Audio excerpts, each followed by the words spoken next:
Hermanos, muy buenos días. ¿Cómo están esta mañana? ¿Bien? No están muy seguros. Yo estoy con la tos, hermanos, esta mañana, así que me van a disculpar si durante el mensaje a veces tengo que tomar un poco de agua, pero espero que podamos, con la ayuda del Señor, poder estudiar juntos la palabra de Dios en esta oportunidad. Bueno, Esdras 2 no es el capítulo más emocionante en la Biblia. Ya hay que reconocer eso. Nos es difícil leer. Nombres raros, lugares que no conocemos, estadísticas que parecen por las puras. Pero la Biblia dice, vamos a ver en un momento, la Biblia dice que toda la Escritura es útil. Así que esta mañana el desafío es cómo sacamos algo útil del pasaje que Antonio acaba de leer. Bueno, recordarán, la semana pasada estudiamos los versículos 1 al 58, la primera parte de esta larga lista de personas que volvieron de Babilonia a Jerusalén por el año 537 a.C., el primer retorno. ¿Quiénes eran? ¿Se acuerdan la semana pasada? Eran líderes cívicos, eran sacerdotes, eran levitas. Habían también el ensamble, ¿ya? Cantores. Habían también ujieres, los porteros. Y habían sirvientes del templo. ¿Ok? En otras palabras, todo lo que necesitaban para la tarea principal, que era reconstruir el templo y restaurar el culto al Señor. Así que Dios tocó el corazón de personas para poder volver a Jerusalén. Ahora, la semana pasada el pastor Marco nos ayudó diciendo que esta lista, en primer lugar, es una declaración de gran esperanza. ¿Por qué? Porque las promesas de Dios a Abraham no habían caducado. ¿Se acuerdan? Dios había prometido que a través de Abraham vendría una simiente que sería de bendición para todas las naciones. Esa simiente es el Señor Jesús. Y a pesar del exilio, y a pesar de que la ciudad de Jerusalén fue destruida, y a pesar de que el templo estaba en ruinas, increíble, el plan de Dios no había caducado. Así que esta lista es una tremenda declaración de esperanza para el pueblo de Dios. En segundo lugar, el pastor Marco comentó, esta lista es una celebración del cumplimiento profético. Dios había dicho, van a estar en el exilio, ¿cuántos años? ¿Se acuerdan? 70 años, ¿no es cierto? Han pasado los 70 años y contra todo pronóstico y cualquier esperanza, el pueblo de Dios vuelve a Jerusalén con el apoyo del emperador, el líder del imperio, y también con los recursos para construir el templo. Así que es una celebración del cumplimiento de la palabra profética. En tercer lugar, es un recordatorio poderoso de tres cosas fundamentales que el pastor Marcos señaló la semana pasada. Lo estoy comentando porque hoy la lista continúa y los mismos principios están en juego aquí. En primer lugar, toda esta lista en capítulo 2 nos hace recordar que Dios es fiel en restaurar a su pueblo. Yo me imagino que muchos judíos que fueron llevados al exilio se habrán sentido como el apóstol Pedro, ¿no es cierto? ¿Se acuerdan Pedro que falló al Señor tremendamente? Y al final, ¿qué dijo Pedro? ¿Sabes qué? Me voy a pescar, porque ya no hay esperanza para el ministerio. Pero como dice el apóstol Pablo, aunque nosotros seamos infieles, Dios permanece fiel. Y si esta mañana sientes que has fracasado en alguna manera, en tu vida espiritual y sientes que Dios en alguna manera te ha sancionado, nunca pienses que Dios tira la toalla con nosotros. Dios es fiel. Y esta lista nos hace recordar la fidelidad de Dios en restaurar a su pueblo. En segundo lugar, esta lista indica que Dios conoce a los suyos. Me gustó lo que dijo el pastor Marco la semana pasada. Con Dios no hay NNs, ¿no es cierto? No hay personas desconocidas. En mi DNI yo tengo un problema con mi apellido materno, porque en Inglaterra no se usa el apellido materno. Así que cuando yo me nacionalicé peruano, usaron los datos de mi pasaporte británico. Mi nombre principal, Alexander. Mi segundo nombre, Newton. Mi apellido paterno, Donnelly. Mi apellido materno, no hay. El pasaporte británico. Así que en mi DNI dice Alexander Newton Donnelly NN. No saben cuál es el nombre. Pero esta lista indica que con Dios no hay ese problema. Dios conoce los suyos. Y esta mañana, aunque te sientas tan insignificante y sientas que no sirves para mucho, Dios tiene tu nombre grabado en las palmas de su mano. Y Él quiere usarte también en la obra. Así que Dios conoce a los suyos. Y Dios usa a los suyos para cumplir sus propósitos. Ahora, habiendo notado eso en los primeros 58 versículos, ahora versículos 59 al 70 continúa con esos principios. Ahora, creo que en primer lugar, hermanos, espero ayudarles notando que los versículos 59 al 70 están en 6 bloques, ¿ya? Si tienen un lapicero lo pueden marcar en sus Biblias. Dios no se va a molestar que tú pongas algún garabato en la palabra de Dios. A veces nos ayuda a poder sintetizar las ideas. En primer lugar, versículos 59 al 60, tenemos una lista de personas naturales que no podían confirmar su genealogía, ¿ya? Eran personas comunes y corrientes, se supone eran judíos, pero no podían confirmar que realmente eran judíos.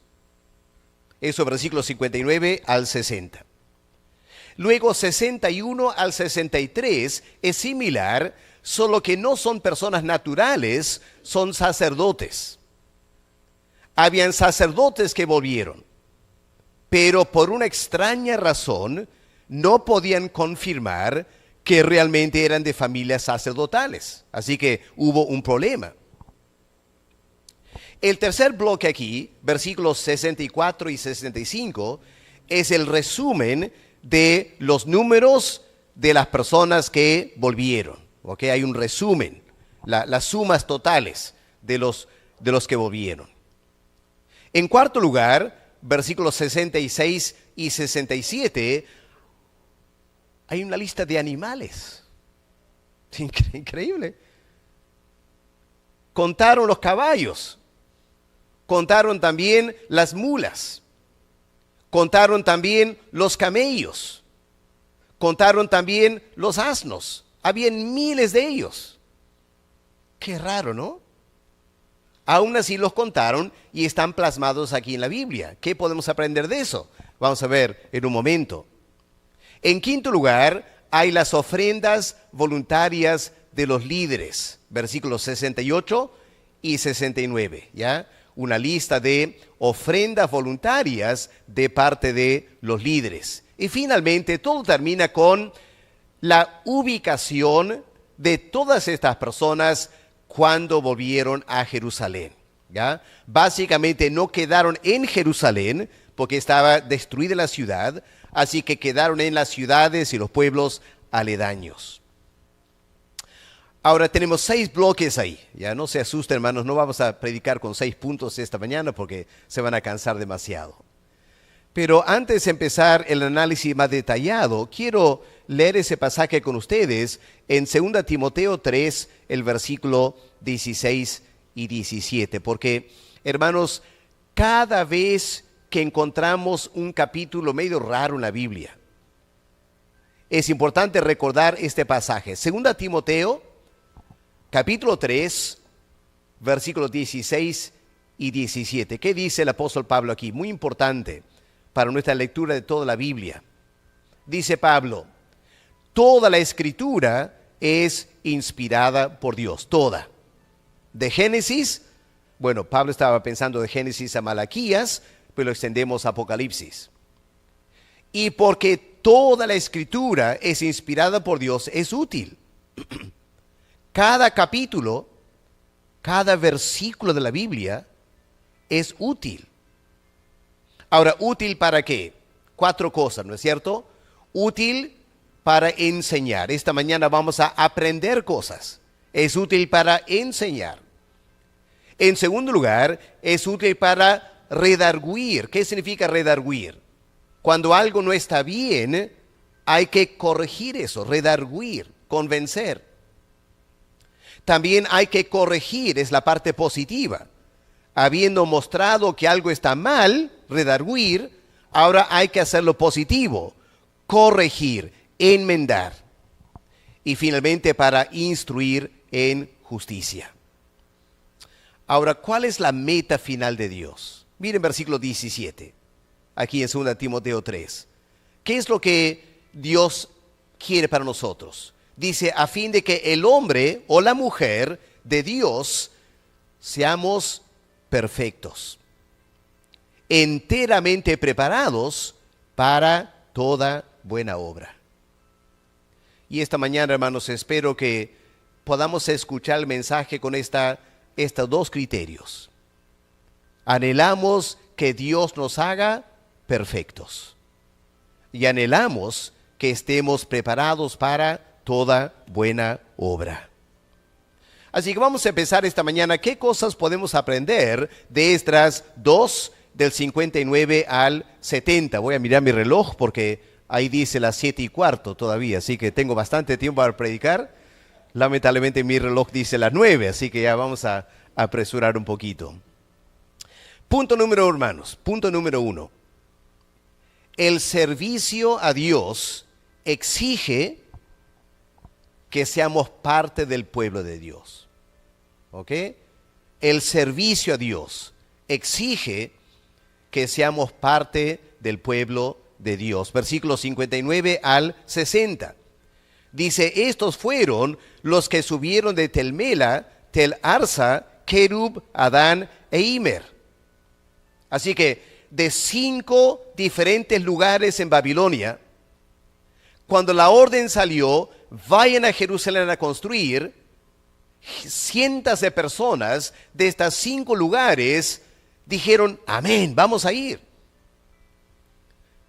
Pero ¿cuál es el problema? Que no podían demostrar cuál era la casa de sus padres. Es decir, eran de Judá, eran de Benjamín, ¿quiénes eran? Ni su linaje, ni siquiera si eran de Israel. Eran 3 grupos, los de Delaía, los de Tobías y los de Necoda, un total de 652 personas. Ahora, ¿qué nos enseña eso? Nos enseña que estas personas, en el mejor de los casos y lo más probable, eran judíos, pero no habían guardado las líneas genealógicas. En nuestro contexto sería, no habían guardado su partida de nacimiento.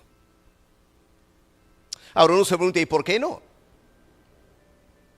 Bueno, en parte se podía entender. Han viajado lejos de Jerusalén a Babilonia, miles de kilómetros, a lo menos 3 meses de viaje. ¿Qué habrán llevado? ¿Una mochila? ¿Qué habrán llevado? Esclavos, prisioneros de guerra. Hermanos, no llevaron mucho, ¿no es cierto? Ahora, cuando no puedes llevar mucho, tienes que pensar con cuidado qué vas a llevar. Y estando allá, debes cuidar ciertas cosas con mucho esmero.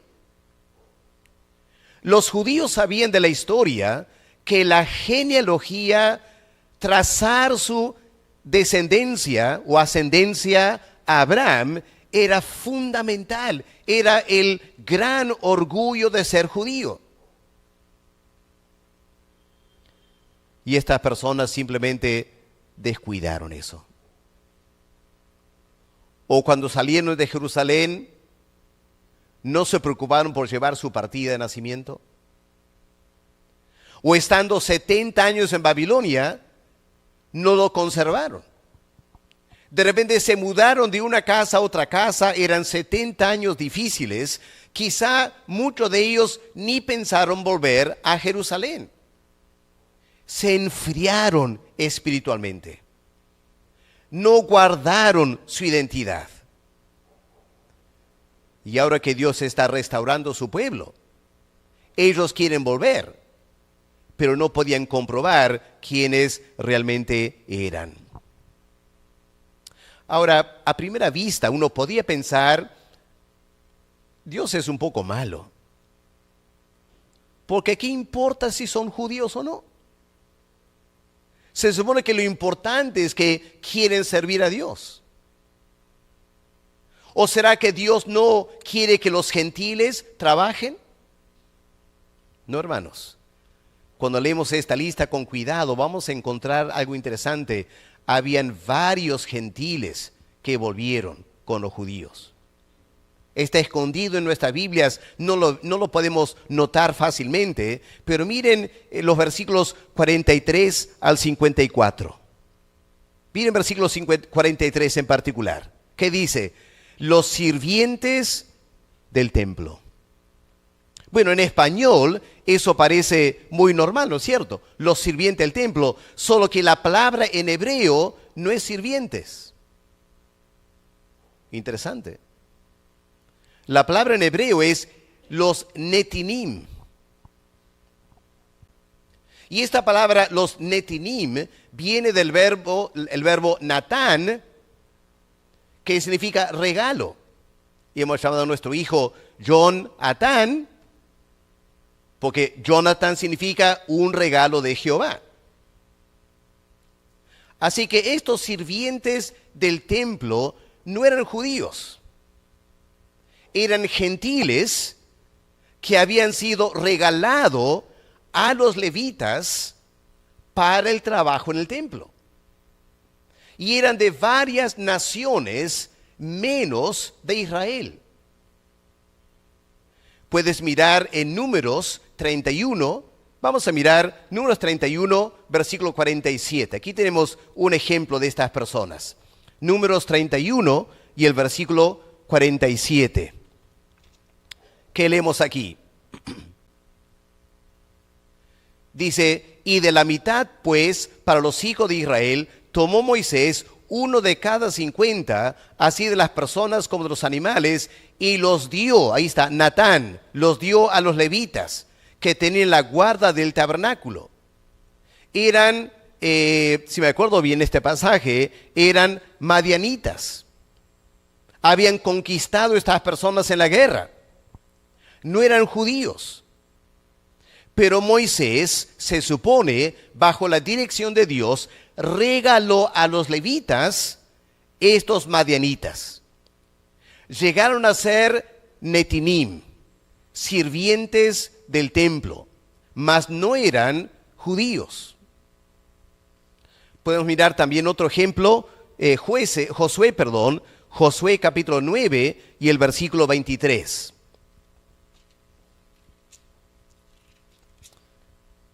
Aquí tenemos el caso de los gabaonitas, cananeos, que engañaron a los judíos en la conquista, diciendo que vivían fuera del territorio de Canaán, y resulta que no, que vivían cerca de Jerusalén. Y que leemos en el versículo 23. Envió Dios su mal espíritu entre Abimelech y los hombres de Siquem. No, estoy en Jueces, perdón. Vamos. Va a ayudar si es el libro correcto, no el libro incorrecto. Ya, Josué 9, 23. Ahora pues, malditos sois, y no dejará de haber entre vosotros siervos a quien corte la leña y saque el agua para la casa de mi Dios. ¿Ya? Otro grupo que entraron a Israel para apoyar a los levitas en todo el trabajo del templo. Y finalmente tenemos en el mismo libro de Esdras, si vamos al capítulo 8 y el versículo 20, aquí David sumó unos más también. Esdras 8, versículo 20. Y de los sirvientes del templo, los netinim, no es la palabra para siervos, otra palabra, los dados a los levitas del templo, a quienes David con los príncipes puso para el ministerio de los levitas, 220 sirvientes del templo, todos los cuales fueron designados por sus nombres. Así que aquí en Esdras, capítulo 2, versículo 43 en adelante, tenemos una lista de gentiles, no judíos, pero que llegaron a ser parte del pueblo de Dios. En primer lugar, Moisés, luego Josué, luego David, dio estas personas gentiles a los levitas. Y hermanos, ¿qué se imaginan pasó después?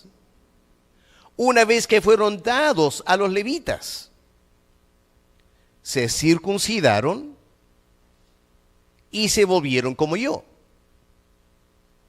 Los nacionalizaron judíos. No eran judíos, pero por ser dados a los levitas y ser parte del pueblo de Israel, tuvieron que cumplir la ley de Dios, que mandaba todo judío y cualquier extranjero que vive entre ustedes tiene que ser circuncidado, tiene que guardar la ley de Dios. Y estas personas, los netinim, se nacionalizaron judíos. Tenían la lista de sus descendientes, podían comprobar, somos los netinim, somos los siervos del templo. Ahora, aquí hay algo interesante. Si vamos a Esdras, el capítulo 8. Lean conmigo versículos 15 al 17. Hermanos, es fascinante estudiar la Biblia para realmente entenderla. Muchos solamente leemos la Biblia y no logramos entender bien. Pero miren lo que leemos en Esdras 8, versículos 15 al 17. Es un segundo retorno, más adelante. Dice, los reuní junto al río que viene de Ahava y acampamos ahí 3 días. Y ahora noten esto, y habiendo buscado entre el pueblo y entre los sacerdotes, no hallé ahí de los hijos de Leví. Habían sacerdotes, no había levitas, faltaban levitas en Jerusalén. ¿Qué hace Esdras? Entonces despaché a Eliezer, Ariel, Semaías, Elnatán, Jarib, Elnatán, Natán, Zacarías y Mesulam, hombres principales, asimismo a Joyarib y Elnatán, hombres doctos, los envié, noten esto, los envié a Ido, jefe en el lugar llamado Casifia, y puse en boca de ellos las palabras que habían de hablar a Ido y a sus hermanos, los sirvientes del templo, ahí está, los netinim, en el lugar llamado Casifia, para que nos trajesen ministros para la casa de nuestro Dios. Versículo 20, y de los sirvientes del templo. Ahora, si han escuchado y han leído con atención, van a notar lo siguiente. Todos esos sirvientes vivían en una sola ciudad. Estaban todos en este lugar llamado Casifía.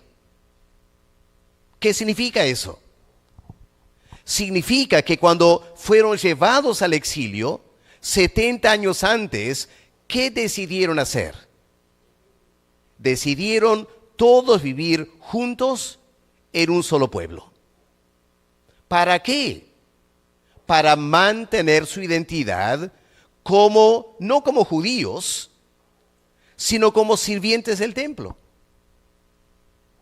Así que notamos podemos llamarle esa consagración a Dios. Recalco, hermanos, ya para que lo puedan captar lo que estoy diciendo. No eran judíos naturales. Habían entrado al pueblo de Dios por gracia. Ahora fueron llevados al exilio y se mantuvieron unidos y mantuvieron sus listas genealógicas en la esperanza de que algún día podrían volver a Jerusalén. Y cuando se dio la orden, estaban listos para volver. Pero ahora, hermanos, volvamos a los versículos 59 y 60. ¿Qué notamos aquí? Había este grupo de judíos. Noten en primer lugar, no estaban viviendo todos juntos. Eran de 5 ciudades diferentes. Es decir, se habían esparcido entre la gente. Y no habían guardado sus listas genealógicas. En otras palabras, menospreciaron el hecho de ser parte del pueblo de Dios. Bueno, claro, ahora, cuando el emperador los ordena volver a Jerusalén, esta gente quiere volver con los demás, pero no podían comprobar quiénes eran. Ahora, no eran muchas personas. Ya noten este detalle, no eran muchos. ¿Cuántos eran? 652. De un total, en versículo 64, de 42,000 personas. Saca la cuenta, estamos hablando de más o menos 1% del total. 1% nomás, no eran muchos. Pero eran significativos. No podían comprobar quiénes realmente eran. Ahora, hermanos, permítanme aplicar esto esta mañana. ¿Qué tiene que ver con nosotros? Pues, hermanos, tiene todo que ver con nosotros. El pastor Marco acaba de leer el pasaje de Pedro, describiendo creyentes esparcidos en la dispersión. Y hermanos, como creyentes vivimos en este mundo, pero no somos parte de este mundo. Pero hay un gran peligro de estar, entre comillas, en la dispersión. Podemos adaptarnos al mundo, acomodarnos al mundo, perder la distintiva de ser el pueblo de Dios para tener una vida fácil y una vida tranquila. Y hermanos, escuchen bien, la palabra de Dios nos exhorta, escuchen bien, nos exhorta a confirmar que somos verdaderos hijos de Dios. Esto es demasiado importante para dejarlo al azar o a una esperanza vana o pensar, bueno, como voy a la iglesia y no soy tan malo, seguramente Dios me va a salvar. Nada que ver, hermanos. Nada que ver. ¿Eres o no eres un hijo de Dios? Y Pablo dice en 2 Corintios, el capítulo 13 y el versículo 5, Pablo, mejor dicho, el Espíritu Santo nos exhorta. Examinaos a vosotros mismos, a ver si estás en la fe. Probaos a vosotros mismos. Y hermanos queridos, ¿saben por qué es importante? Porque tengo un gran temor que en nuestra iglesia, aún en Covicorti, el porcentaje de estas personas es mucho más que 1%. Mucho más que 1%. Lo que estoy diciendo, hermanos, es que muchos de nosotros esta mañana no somos hijos de Dios. Aunque suene difícil decirlo. O permíteme aclarar, no tanto que no somos hijos de Dios, sino que no podemos comprobarlo. No hay suficiente evidencia en nuestras vidas que realmente lo confirma. ¿Somos demasiado similares al mundo? Hasta que quede una duda si realmente somos hijos de Dios. ¿Por qué digo que el porcentaje es más alto que 1%? Por lo que el Señor Jesús dice en Mateo 7. Cuando el Señor dice, muchos dirán en ese día, Señor, Señor, en tu nombre hemos hecho milagros, hemos predicado el Evangelio, hemos echado fuera demonios. Muchos van a decir, muchos, más que 1%. Y Cristo va a decir, a ver, muéstrame tu lista genealógica. Muéstrame tu pedigree. Confírmame que eres un verdadero hijo de Dios. No por las cosas que haces, sino por quién eres. Tu actitud fundamental. Tu relación fundamental con Dios, ¿cómo es?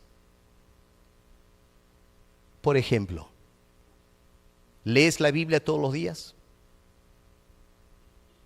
¿Oras en tu casa todos los días? Esa es parte de tu lista genealógica. Y si tú me dices, bueno, pastor, quiero, pero no tengo tiempo, ya quizás no eres hijo de Dios. Lo siento decirlo. Pero si no hay en tu corazón el anhelo, y no solo el anhelo, sino la determinación, y vamos a leer la Biblia todos los días, hay que dudar que somos hijos de Dios.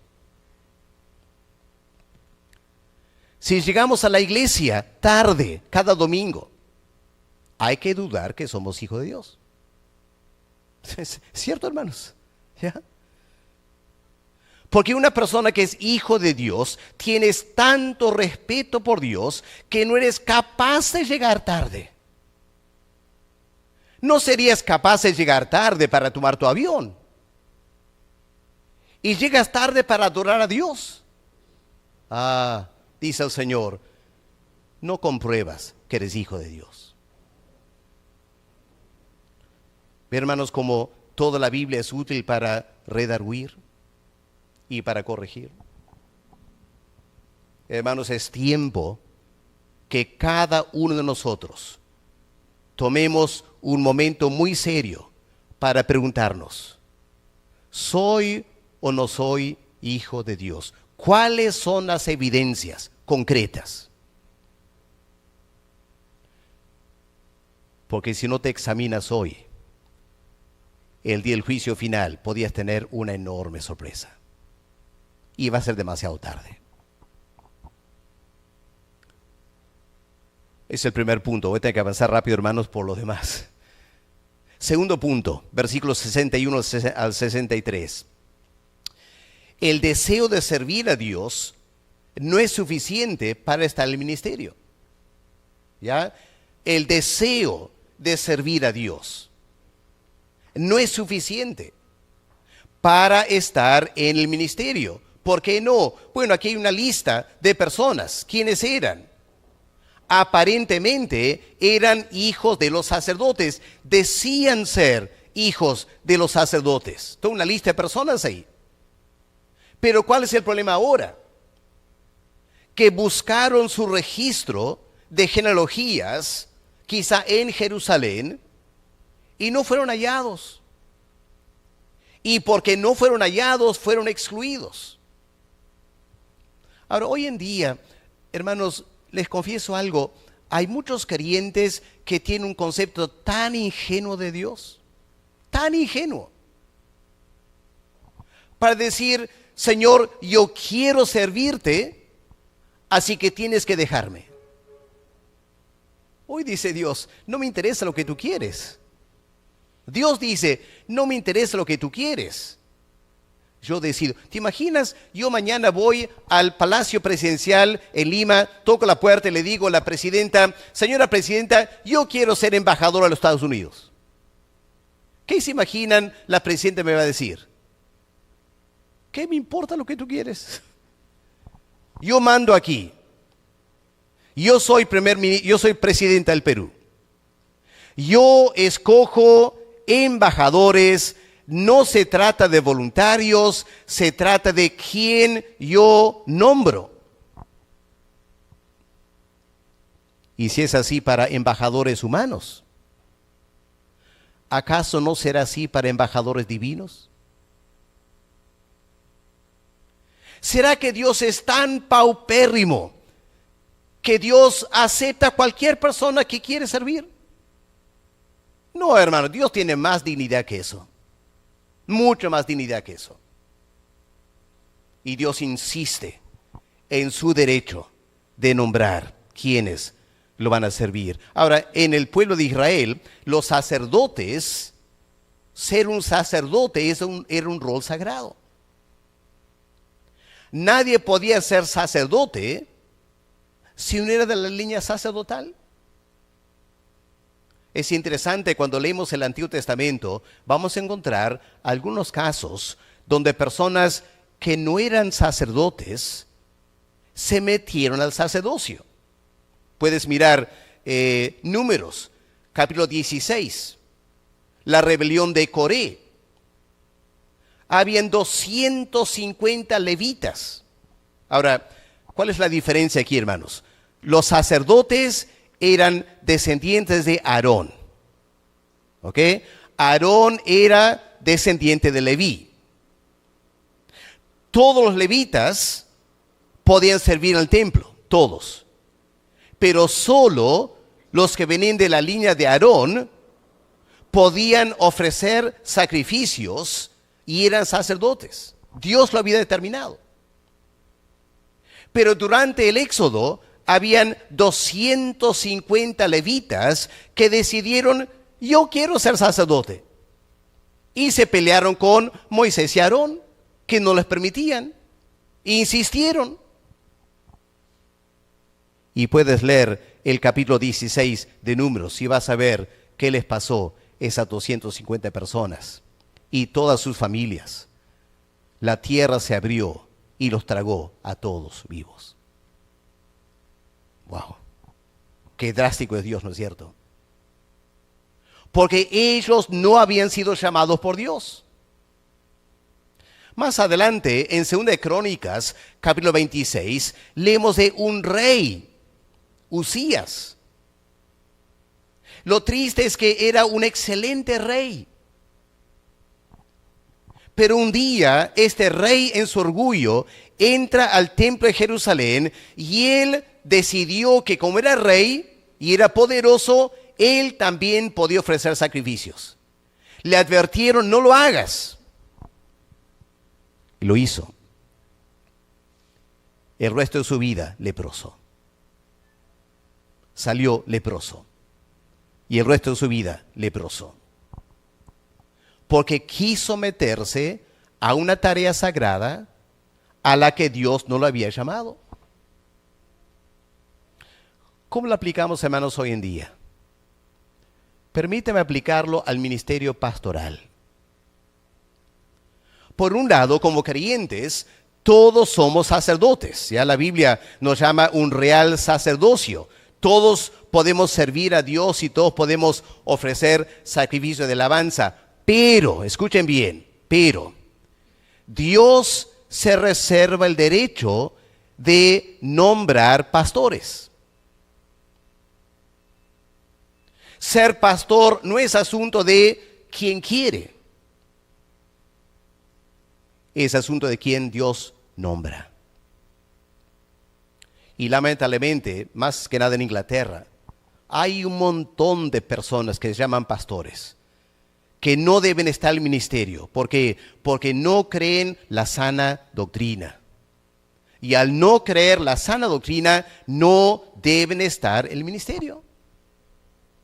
Y un día el juicio para ellos va a ser muy serio. Pero en Perú tenemos otro problema. Y lo siento decirlo, hermanos, pero es tiempo ya de hablar estas cosas. Hay mujeres que quieren ser pastoras. Y eso no está bien. No está bien, no porque yo lo digo, porque yo no soy nadie para decir. No está bien porque Dios no lo permite. Vamos a 1 Timoteo, capítulo 2. Aquí el apóstol Pablo es bastante claro. ¿Quiénes pueden tener autoridad en la iglesia para liderar la iglesia y ser los que predican la palabra de Dios en la iglesia? ¿Quién? ¿Qué dice Pablo? 1 Timoteo 2, versículo 12. No permito a la mujer enseñar ni ejercer dominio sobre el hombre, sino estar en silencio.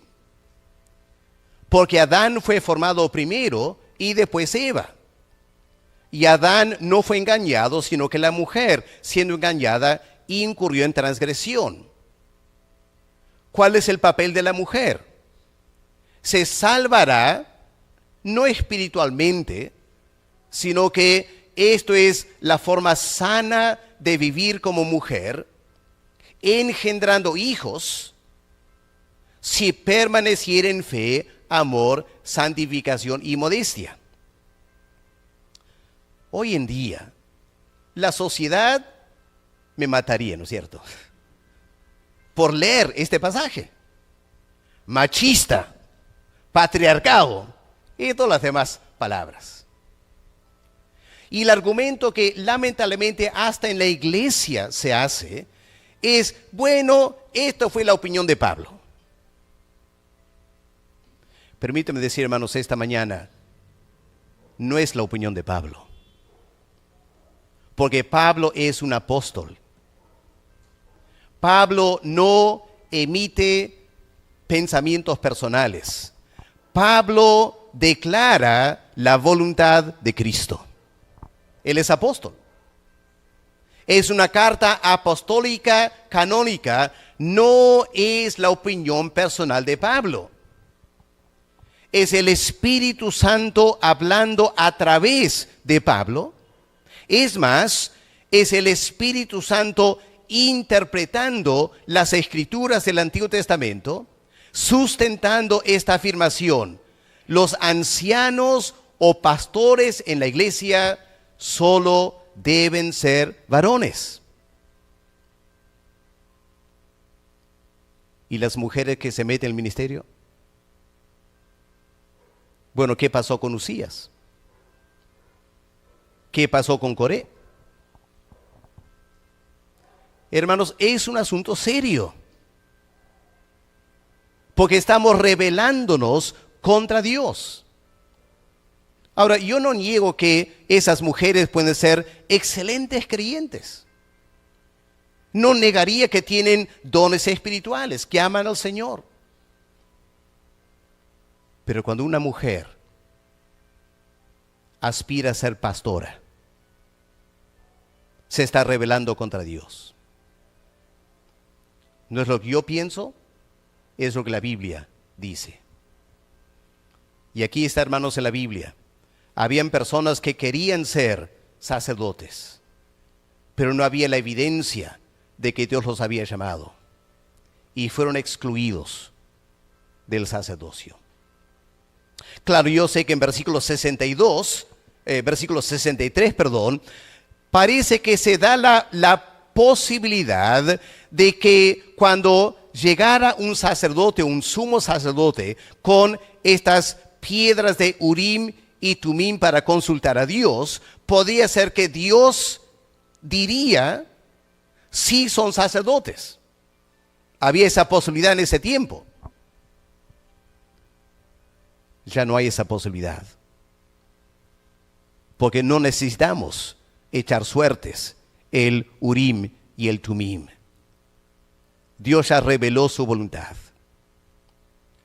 El liderazgo de la iglesia debe estar en las manos de varones. Y saben, hermanos, lo que hay que decir aquí enseguida es lo siguiente. Qué vergüenza somos los varones. Qué vergüenza son los varones. Que somos tan inmaduros que mujeres tienen que meterse en el ministerio. Ese es el problema. No habría mujeres pastoras si los varones fuéramos más maduros, más espirituales, más comprometidos con Dios. Así que lejos de celebrar esto, es agachar la cabeza y preguntarnos, ¿dónde están los varones de Dios para pastorear las iglesias? Es un juicio sobre los varones. Porque Dios espera más de los varones. En Perú, muchos varones somos infantiles. Somos como niños. Un hijo más en la familia. Es una gran vergüenza para un varón cristiano. Jamás debe ser así un varón cristiano. Debemos ganarnos el respeto de las mujeres con nuestra madurez, firmeza, seriedad y espiritualidad. No se trata de citar un texto bíblico.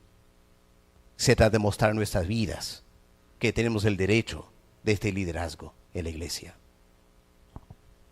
Bueno, me imagino que esto va a dar mucho para conversar, ¿no es cierto?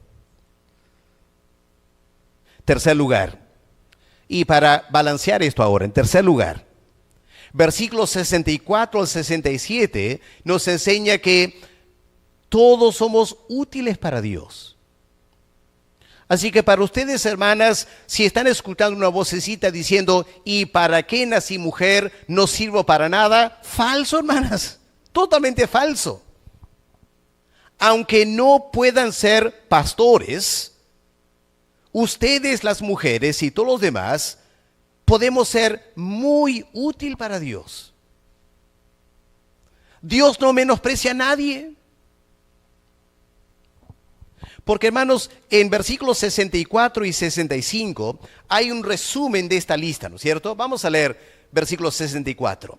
Toda la congregación, unida como un solo hombre, eran de 42,360, sin contar sus siervos y siervas, los cuales eran 7,337 y tenían 200 cantores y cantoras. Uy, aquí aparecen dos grupos que no fueron contados, el primer grupo.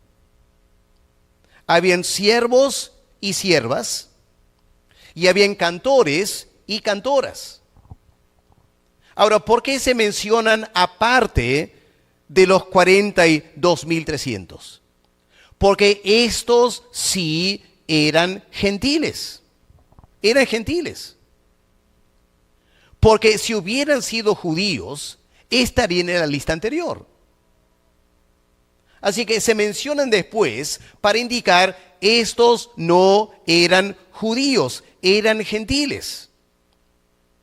Primer grupo, siervos y siervas. Ahora, en la ley de Israel habían dos categorías de siervos.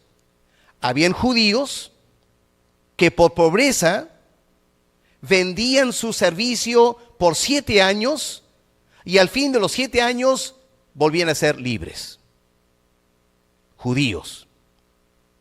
Pero gentiles podían ser esclavos vitalicios para siempre. ¿Qué es lo que tenemos aquí? Esclavos, siervos y siervas. Ahora miren cuántos eran. 7,337. Y si no eres rápido en las matemáticas, permíteme decir, eso es 17%. 17%, es decir, de cada 5 judíos había un gentil. Había un gentil esclavo. ¿Qué nos dice eso, hermanos? Si tienes una población y 20% casi son esclavos. Hermanos, eso nos enseña una cosa muy interesante. El pueblo de Dios no era pobre. Estos judíos que volvieron del exilio no eran pobres. Tenían un montón de esclavos.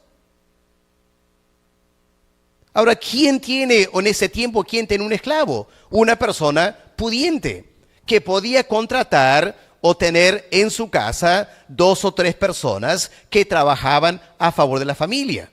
Había que comprar estas personas. Se encargaban de alimentarlas, hospedarlas, todo su tratamiento médico, etc. Hermanos, era un lujo tener estos siervos y siervas. Qué interesante, el pueblo de Dios tenía 17% de la población, eran en esta categoría. Están volviendo ahora porque están volviendo con sus amos. Son parte de la familia extendida de una casa y los llevan a todos. Y aunque eran esclavos, gentiles, pudieron volver y participar en alguna manera en la reconstrucción de Jerusalén y el templo. Pero ¿quiénes más estaban aquí? Cantores y cantoras. Otra vez gentiles. Ahora aquí hay que distinguirlas del versículo 41. Si miramos versículo 41, ¿qué dice? Los cantores, los hijos de Asaf, 128. Ahí está el ensamble. ¿Ya? Ahí está el ensamble, los que cantaban el templo. Estos cantores y cantoras en versículo 65 no eran el ensamble, era el entretenimiento. Eran cantores y cantoras seculares, que cuando había una fiesta, eran los que brindaban entretenimiento cantando. Cuando había un entierro, se contrataba cantores para endechar al muerto. Y podemos mirar un momento Eclesiastés. Vamos a el libro de Eclesiastés, capítulo 2. Miren versículo 8. Aquí es el rey Salomón. ¿Qué dice el rey Salomón? Eclesiastés 2, versículo 8. Me amontoné también plata y oro, tesoros preciados de reyes y de provincias. Me hice de cantores y cantoras, los deleites de los hijos de los hombres y toda clase de instrumentos de música. Bueno, uno entiende, ¿no es cierto? El rey tiene solvencia económica para financiar a músicos y cantores para el palacio. Pero qué interesante, con los judíos, volviendo a Jerusalén, muy aparte del ensamble, habían músicos y cantores y cantoras, que otra vez confirma la opulencia de los judíos. La opulencia. Yo tengo 2 hijas hermosas que cantan en la casa y nos entretienen con su canto. Pero hermanos, yo no podía financiar personas que canten y hagan música en la casa, no podría. Los judíos sí. ¿Cómo explicamos eso? Dios los bendijo en Babilonia, los hizo prosperar. No volvieron con las manos vacías. De Egipto salieron con riqueza. Ahora, de Babilonia también salen con riqueza. Qué interesante eso. Pero luego también habían animales. Miren cuántos animales, versículo 66. Caballos, 736 caballos. Hermanos, ¿alguien aquí es dueño de un caballo? No creo, ¿no es cierto? Ah, que somos pobres. Estos exiliados tenían 736 caballos. ¡Wow! Tenían también 245 mulas, que eran muy preciadas porque podían cargar mucho más. Camellos, 435 enormes camellos. Asnos, 6,720. Yo me pregunto, ¿y por qué los contaron? ¿Por qué los contaron? Yo cuento algo cuando tengo poco. Pero cuando traspasan los miles, ¿para qué? ¿Para qué contarlos? ¿Qué importa si pierdo 1 o 2 el camino? Ah, hermanos, sí importa. Estos números, ¿qué nos enseñan? La importancia de la mayordomía. Cada animal tenía que ser contado. Cada animal tenía que ser justificado. Cuando llegaban a Jerusalén, pobre del que había perdido una mula, un caballo. Hermanos, eso nos enseña algo muy importante en nuestra sociedad hoy en día, materialista. Hermanos, es muy importante ser buenos mayordomos. Claro, cuando somos pobres, hay una mayordomía natural, ¿no es cierto? Vas al mercado y ¿cuánto compras? Medio kilo de azúcar, 4 o 5 papitas. Pues no te alcanza, ¿no es cierto? Vas y compras para el día. Y ese medio kilo de azúcar y esas cuantas papitas y cebollas, ¿acaso se malogran? No, no se malogran, porque no tienes mucho y las usas. Pero cuando tienes solvencia, vas a la Hermelinda, te compras, ¿no?, 20 kilos de papas, porque tienes dinero. Las llevas a tu casa. ¿Acaso las cuentas? ¿Acaso justificas cada una de las papas del 20 kilos? No, no lo hacemos. ¿Por qué? Porque somos descuidados. Y algunas de esas papas terminan malográndose. Y las botamos.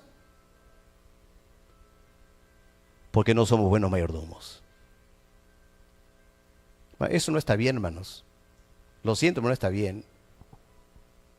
La comida no debe malograrse en la casa, jamás. Mala mayordomía. Has comprado demasiado, no lo has usado y al final lo has botado.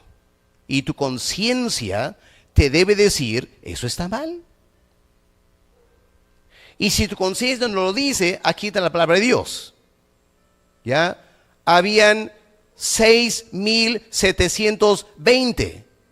No había 6,719 o 6,721. Eran contaditos. Y los que salieron de Babilonia llegaron a Jerusalén. Porque una cosa que es cierto de los judíos, son buenos mayordomos. Y hermanos, Dios nos hable esta mañana. Si hay algunos que tenemos un poquito de solvencia y podemos comprar un poco más de lo que necesitamos ese día, tengamos mucho cuidado que no estemos botando comida. Porque vamos a dar cuentas a Dios un día por cada mala mayordomía que hacemos. Pero hermanos, ¿cuán práctico es la Biblia?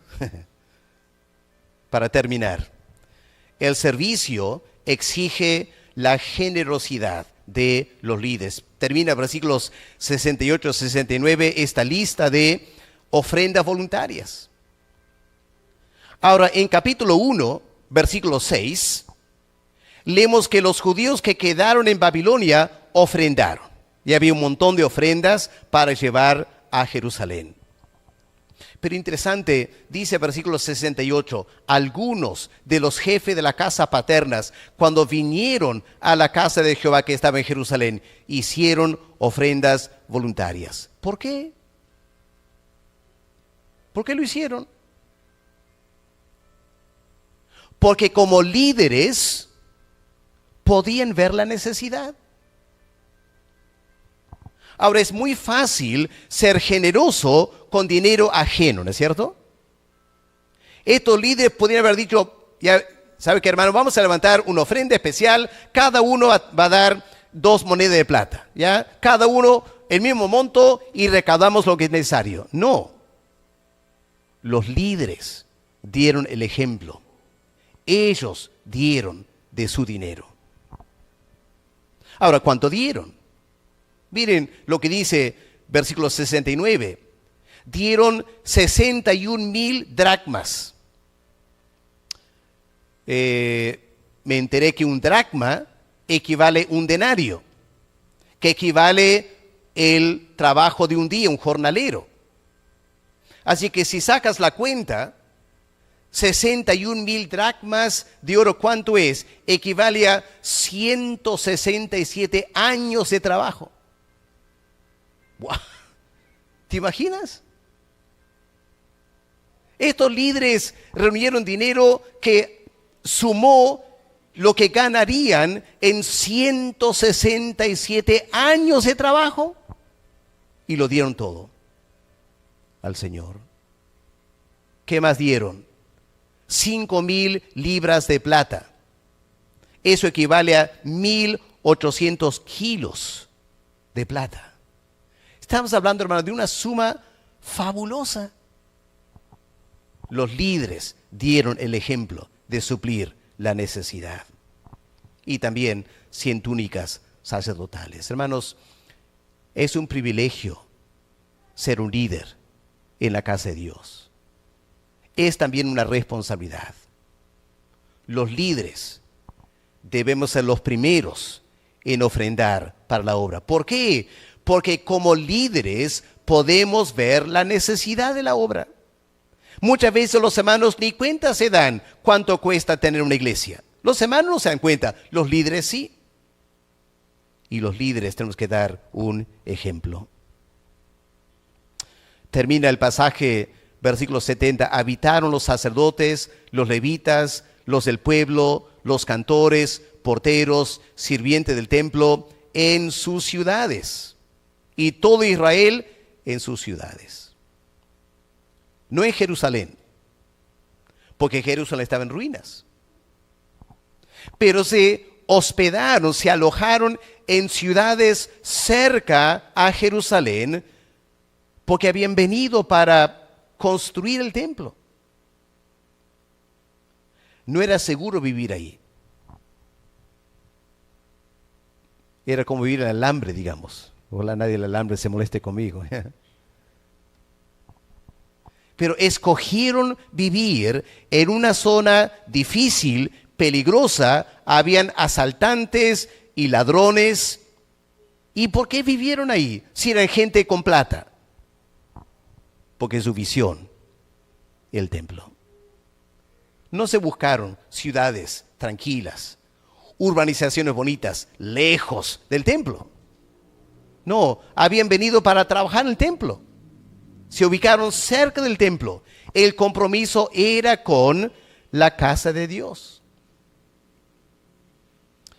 No es una realidad aquí, pero lamentablemente es en Inglaterra. Hay hermanos de nuestra iglesia en Inglaterra que viven a 1 hora en carro de la iglesia. ¿Y por qué viven a 1 hora en carro de la iglesia?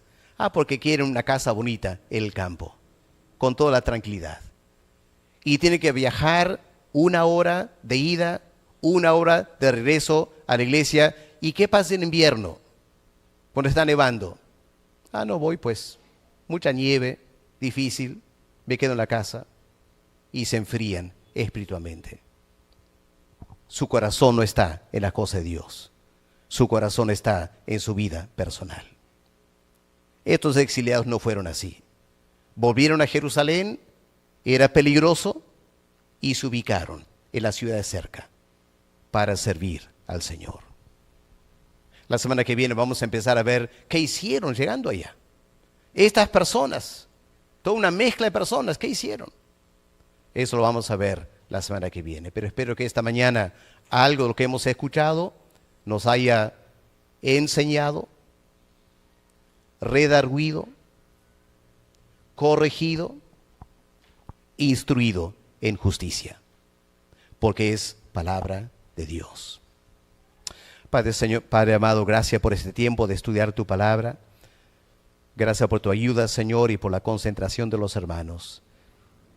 Y ahora pedimos que tu Espíritu se encargue de aplicar a nuestros corazones tu palabra. Lo que es importante para ti, Señor.